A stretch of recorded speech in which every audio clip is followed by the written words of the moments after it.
河北满城的灵山看似平平无奇，却隐匿着一座神秘的古墓。一座超大型豪华古墓中埋葬了一对神秘夫妇，二人都穿着价值连城的金缕玉衣。不仅如此，还摆放着许多令人面红耳赤的性具，它们和男性生殖器长得一模一样，甚至注入热水后仍然可以使用。更令人意外的是，这个荒淫的墓主人竟足足生了120多个儿女，实在令人惊叹。那么这夫妇二人究竟是谁呢？古墓中还藏着多少不为人知的秘密？今天让我们跟随眼见古今，一同走进这段关于权力、欲望与永生的隐秘历史。在河北保定市满城县，有一座看似普通的小山灵山，它海拔不过235.8米，山体不高，山上植被稀疏，看起来并没有什么特别之处，只有一些放羊的孩子偶尔会来这里玩耍。灵山脚下坐落着2个村落，一个叫灵山村，一个叫守灵村。村里的老人们总是对孩子们讲述着一些关于这座山的古老传说，说这里曾是古代帝王将相的长眠之地。不过孩子们听了，大多只是当作茶余饭后的谈资，并未放在心上。但在1968年，中国解放军工程兵们正在这里紧张地进行着一项国防施工任务。他们的目标是在这山体之中开凿出一条隧道。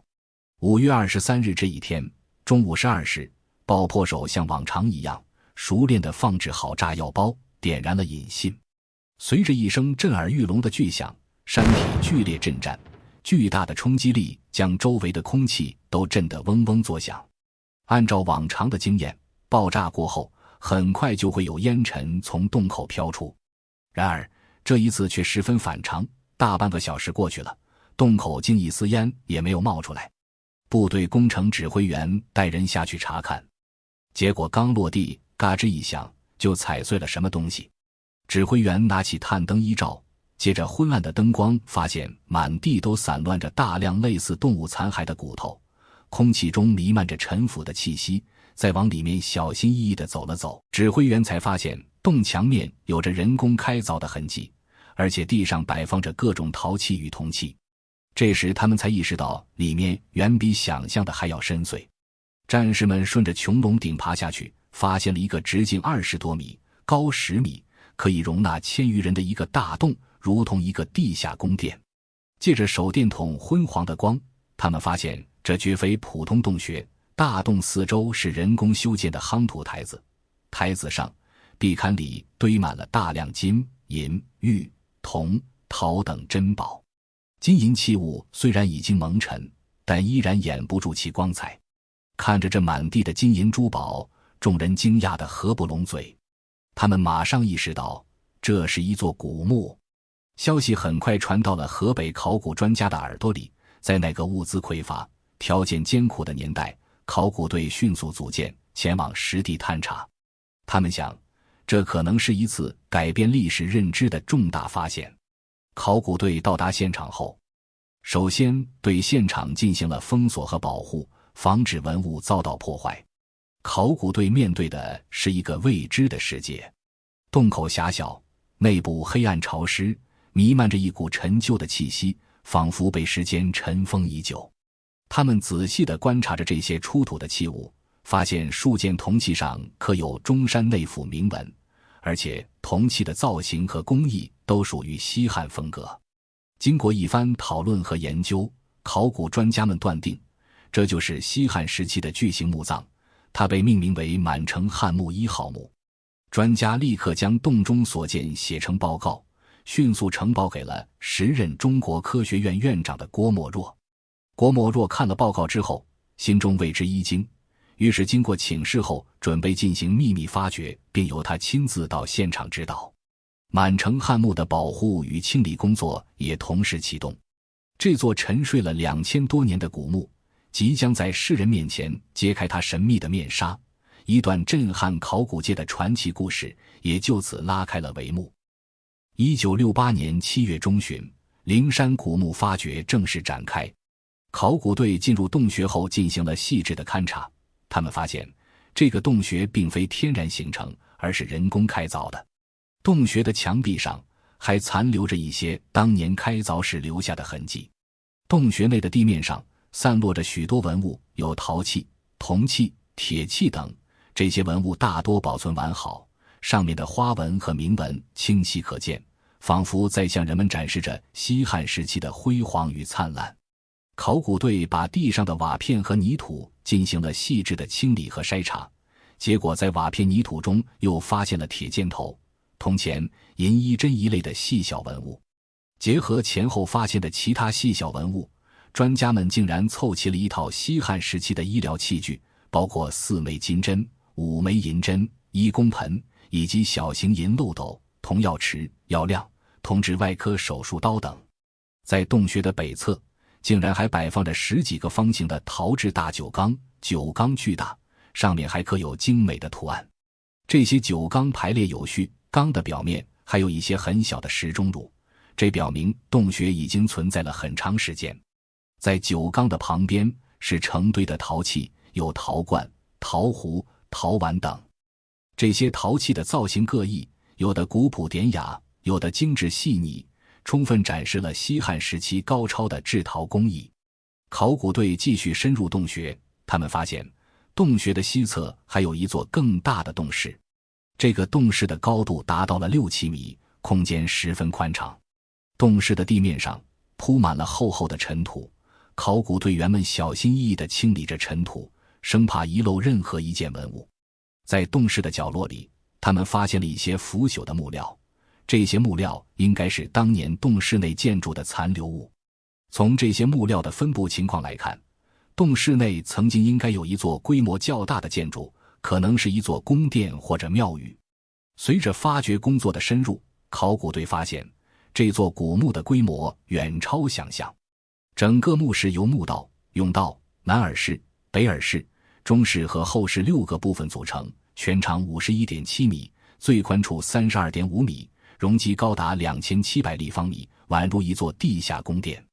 墓室的墙壁上雕刻着精美的图案，有龙凤呈祥、瑞兽奔腾、仙人下凡等，这些图案栩栩如生，仿佛在诉说着墓主人的生平事迹和美好愿望。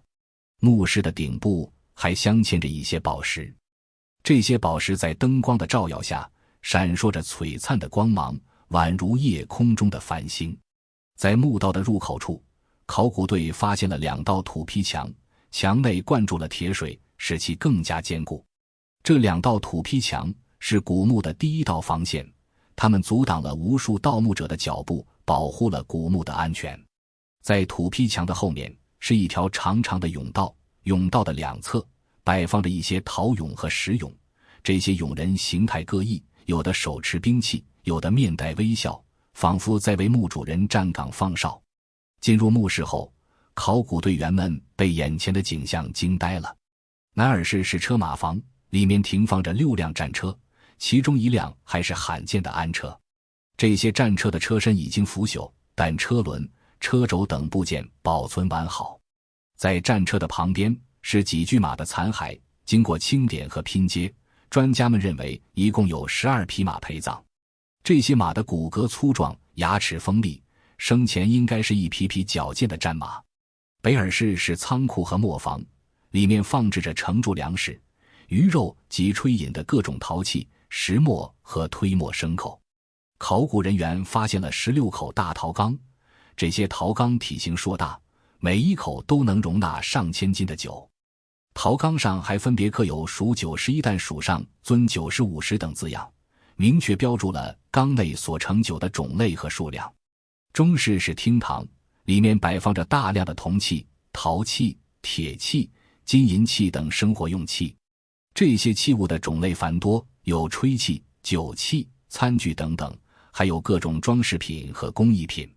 这些器物的制作工艺精湛，有的采用了鎏金、错银、镶嵌等工艺，上面的图案和花纹精美绝伦。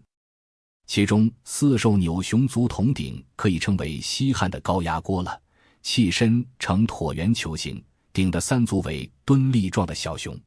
小熊双眼圆睁，咧口微笑，模样娇憨可爱。鼎腹2侧各附一长方形竖耳，顶耳上各有一只伏卧的兽，顶耳穿轴，轴穿过伏兽的臀部，使它可以绕轴翻转。顶盖上面等间距地环立着4个小兽。合盖前，先将顶耳上的小兽掀开，合盖后将它翻过来扣在盖上，再旋动顶盖，使伏兽的背正卡在利兽颌下，顶盖随之被闭锁起来，设计十分巧妙。在满城汉墓的发掘过程中，考古队员们在许多铜器上发现了中山府、中山内府、中山宦官等字样，这些字样仿佛是一把把钥匙，为解开墓主人的身份之谜提供了重要线索。同时，铜器上还刻有32年、34年、36年、39年等纪年标志，这些纪年标志犹如时间的刻度，记录着墓主人的生活轨迹。通过对这些铭文和纪年标志的研究，考古专家们推测，墓主人应该是一位西汉中山国的诸侯王。因为在西汉时期，中山国是一个重要的诸侯国，其地域范围大致在今天的河北省中部地区，而满城汉墓所在的位置正好处于西汉中山国的疆域之内。然而，西汉中山国历经多代诸侯王，究竟哪一位才是这座古墓的主人呢？考古专家们陷入了沉思，他们查阅了大量的历史文献，试图从浩如烟海的史料中找到答案。终于，他们在《史记》《汉书》等史书中发现，西汉中山国共有10位诸侯王，其中在位时间最长的是中山靖王刘胜，他在位长达42年。而满城汉墓中铜器上的纪年标志最高为39年，这与刘胜的在位时间最为接近。因此，考古专家们初步推测，这座古墓的主人很可能就是中山靖王刘胜。就在考古专家们对墓主人的身份有了初步推测时，金缕玉衣的出土却让事情变得扑朔迷离起来。后室是墓室的核心区域，这里象征着墓主生前的卧室，是存放棺椁和贵重物品的地方。后室由门道、主室和侧室3部分组成，结构严谨，布局合理。主室宽敞而庄重，地面由汉白玉铺成，显得格外洁白无瑕。在主室的中央放置着一座高大的棺床，棺床同样由汉白玉打造，质地坚硬，纹理细腻。棺床上原本放置着棺椁，然而当考古人员发现时，棺椁已经腐朽不堪，只剩下一些残片和痕迹。但就在棺椁的残骸中，一个震惊世界的发现让考古人员们兴奋不已：金缕玉衣。金缕玉衣是汉代皇帝和高级贵族死后专用的殓服，它由金丝和玉片组成，制作工艺极其复杂，需要耗费大量的人力、物力和财力。在汉代，玉衣的使用有着严格的等级制度，只有皇帝才能使用金缕玉衣，诸侯王只能使用银缕玉衣，列侯只能使用铜缕玉衣。这件金缕玉衣保存得相对完整，虽然金丝已经有些朽断，但玉片大多都还在原位。它静静地躺在棺床上，散发着神秘而高贵的气息。金缕玉衣全长 1.88 米，由2498片玉片组成，每一片玉片都经过精心的切割和打磨，形状规整，大小适中。玉片的材质温润细腻，色泽柔和，多为青白色或淡黄色，表面光滑如镜。这些玉片通过纤细的金丝串联起来，形成了一件完整的衣服形状。玉衣的头部、上衣、裤筒、手套和鞋子等部分都制作得十分精细，各个部位的玉片形状和大小都根据人体的结构进行了巧妙的设计，以确保能够完美地贴合人体。玉衣的脸盖上刻制出了眼睛、鼻子和嘴巴的部位栩栩如生，仿佛墓主人的面容依然清晰可见。然而，令人遗憾的是，在金缕玉衣内并没有发现完整尸骨，只找到了几颗牙齿和一些类似枣泥灰一样的东西。而这座古墓中出土的却是金缕玉衣，这与专家刘胜诸侯王的身份明显不符。难道墓主人不是刘胜？为了进一步证实这一判断，考古专家们对墓中出土的其他文物进行了详细的研究。他们发现墓中出土的一些文物上刻有刘胜中山内府等字样，这些字样无疑是墓主人身份的直接证据。至此，满城汉墓的主人身份终于得以确定，他就是西汉中山靖王刘胜。在以前，人们只能通过各种史书了解刘胜，而满城汉墓被发现后，这位中山靖王开始出现在人们面前。例如《史记》说他嗜好饮酒，而满城汉墓出土最多的恰恰就是酒器。在确定了满城汉墓1号墓的主人是中山靖王刘胜后，考古工作并没有就此结束。郭沫若根据汉代同坟异葬的习俗，推测在刘胜墓的北侧可能还有一座陪葬墓，很有可能是刘胜妻子的墓穴。于是考古队按照郭沫若的指示，在刘胜墓的北侧展开了细致的勘探工作。他们使用了各种勘探工具，对刘胜墓周边的山体进行了逐一排查，每一寸土地都不放过，每一个细微的异常都要仔细研究。经过几天的努力，考古队终于在刘胜墓北100多米处发现了一座新的墓穴。这座墓穴的入口同样隐藏在山体之中，如果不是经过仔细的勘探，很难被发现。这座新发现的墓穴后来被确定为窦婉之墓。窦婉是刘胜的妻子，她的身份虽然不如刘胜显赫，但她的墓室却同样充满了神秘和奢华。窦婉墓的规模和开凿水平都超过了刘胜墓，平面布局与刘胜墓基本相同，总长 49.7 米，最宽处65米，高处 7.9 米，墓穴容积达3000立方米。窦婉墓的墓室分为墓道、甬道、南耳室、北耳室、中室和后室6个部分。在南耳室和北耳室中摆放着各种随葬品，有陶器、铜器、铁器等。这些随葬品的种类和数量都非常丰富，其中不乏一些珍贵的文物。在南耳室中，考古队员们发现了一件精美的铜朱雀衔环杯。这件铜杯通高 11.2 厘米，杯身由2只高足杯组成，中间有一只朱雀站立在收杯上，朱雀的喙衔着一只玉环，造型十分独特。杯身通体错金，镶嵌着绿松石，工艺精湛，典雅考究。据推测，这件铜杯可能是窦婉生前使用的化妆盒，也有可能是一件婚礼用器，象征着夫妻相爱不相离。除了铜朱雀衔环杯，窦婉墓中还出土了许多其他的女性用品，如铜镜、梳子、胭脂盒等。这些女士用品的制作工艺精湛，造型精美，反映了当时女性的审美和生活情趣。铜镜的镜面光滑明亮，背面刻有精美的花纹和图案，有的铜镜上还镶嵌着宝石和珍珠，显得格外华丽。梳妆盒则小巧玲珑，里面摆放着各种化妆用品和工具，如梳子、刷子、胭脂、香粉等。这些物品虽然历经千年，但依然保存完好，让人不禁感叹古代女性对美的追求。在北耳室中，考古队员们发现了一些陶制的粮食容器和炊具，这些容器和炊具的造型和纹饰都与刘胜墓中的有所不同，体现了女性在家庭生活中的角色和地位。在窦婉墓的后室中，考古队员们同样发现了一件金缕玉衣。这件金缕玉衣虽然已经历经了2000多年的岁月，但依然保存完好。它全长 1.72 米，共用玉片2160片，金丝约700克。玉衣的形制与刘胜的金缕玉衣相似，分为头部、上衣、裤筒、手套和鞋5个部分，每一部分都由玉片和金丝编缀而成。窦婉的金缕玉衣与刘胜的金缕玉衣相比，有一些细微的差别。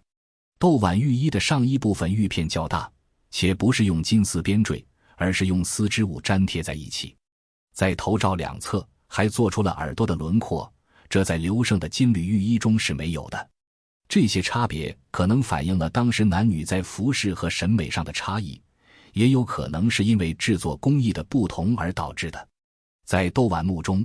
一件造型独特的铜灯吸引了众人的目光，它就是被誉为中华第一灯的长信宫灯。长信宫灯通高48厘米，宫女高44.5厘米，重15.8千克，整体造型为宫女祭座持灯形象。从灯上的铭文可知，此灯原属于杨信遗后刘阶后窦太后所居之长信宫中使用，故名长信宫灯。长信宫灯的造型十分独特，它以一位跪坐执灯的宫女为原型，宫女的神态恬静优雅，双手执灯，姿态自然。灯体由头部、身躯、右臂、灯座、灯盘和灯罩6部分分铸而成，然后组装在一起。宫女的右臂与衣袖形成了铜灯的灯罩，可以自由开合，这样既能调节灯光的亮度和照射方向，又能吸收油烟，保持室内空气清新。2座大木，以山为陵，凿山为墓。古墓墓道用巨型条石填满，再用铁水浇灌。这种造墓手法乃典型的西汉墓穴营造方法。古墓藏在深山之中，与山融为一体。若不是工兵炸开怪洞，从洞口处下到古墓中，再过几百年也没有人能发现。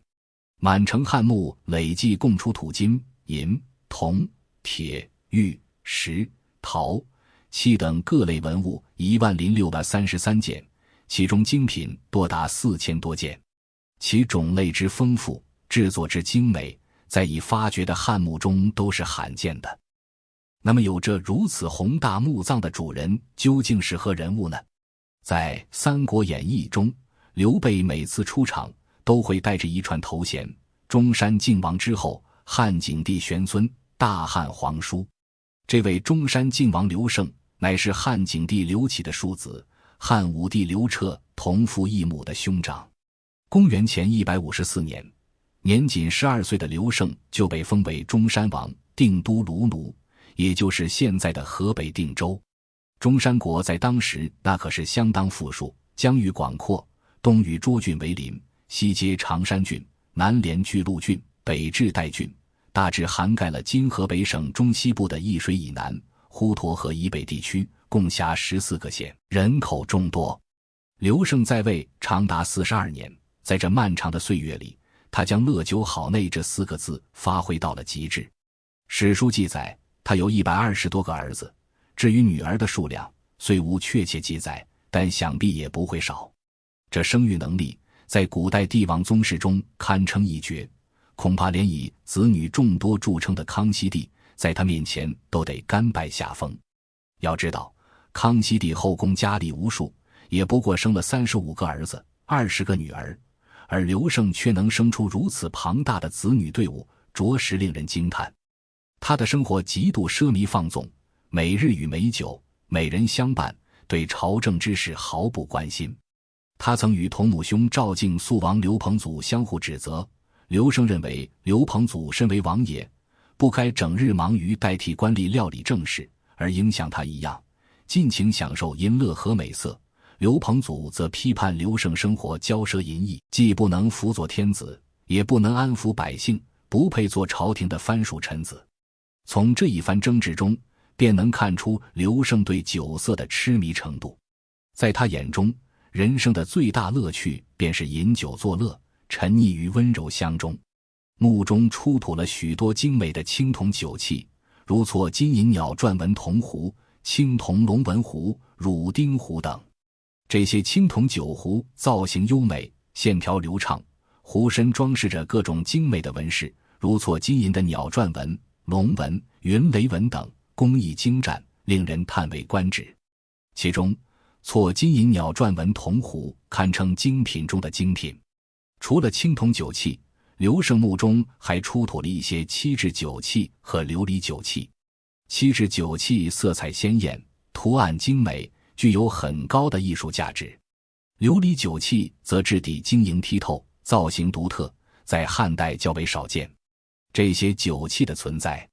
进一步证明了刘胜对酒的热爱和对生活品质的追求。他不仅喜欢喝酒，还注重饮酒的器具和氛围，每一次饮酒都像是一场隆重的仪式。想象一下，在2000多年前的西汉时期，刘胜在他的宫殿中与亲朋好友们围坐在一起，面前摆满了美酒佳肴。他们一边品尝着美酒，一边畅谈着人生，欢声笑语回荡在宫殿的每一个角落。而这些酒缸和酒器正是那段奢华生活的见证者，他们静静地躺在地下，等待着后人的发现，将那段历史重新展现在世人面前。在满城汉墓众多的出土文物中，有几件特殊的器物格外引人注目，它们就是铜祖和银祖。这些铜祖和银祖造型逼真，栩栩如生，其形态与男性生殖器极为相似，让人不禁脸红心跳。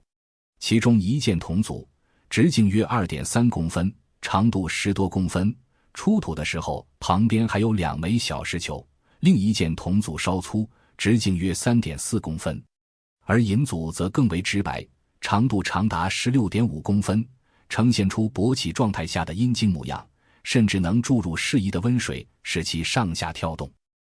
在古代，性文化并不像我们想象的那样保守和隐晦，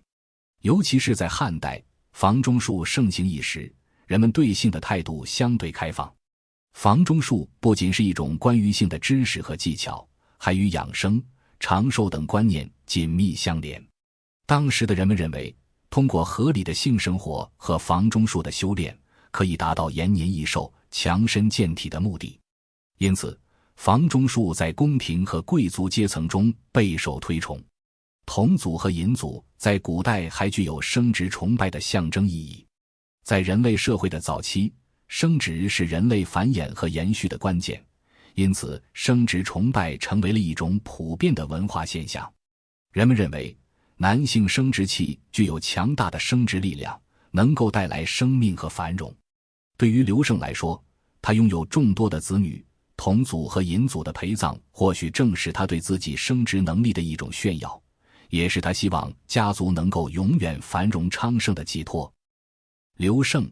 这位西汉中山国的第一代王，他的一生充满了传奇色彩。在那个政治风云变幻的时代，他以一种看似荒诞的方式沉溺于酒色，却巧妙地在复杂的政治环境中保全了自己。他的多子多妇不仅造就了一个庞大的家族，也在历史的长河中留下了独特的印记。而窦婉作为他的妻子，虽然历史对他的记载寥寥无几，但他的墓室和随葬品却让我们看到了一位贵族女性的奢华生活和独特品味。中山靖王夫妇墓的发掘，如同一面魔镜，映照出汉代社会的矛盾本质，一方面追求天人合一的理智秩序，另一方面沉溺于酒色财气的现实享乐。金缕玉衣的破碎，铜祖的沉默，长信宫灯的微光，共同编织出一曲权力与欲望的挽歌。千年后，当我们在博物馆凝视这些文物，看到的不仅是古人的痴望，更是人类永恒的主题，对永生的渴望，对情欲的挣扎，对权力的追逐。而那座曾被铁水封存的窦婉墓，或许正提醒着我们，历史从未远去，它只是换了一种方式活着。欢迎在评论区分享你的看法和感受。历史的探索永无止境，关注眼见故见，一起继续这段神秘而又充满惊喜的旅程吧。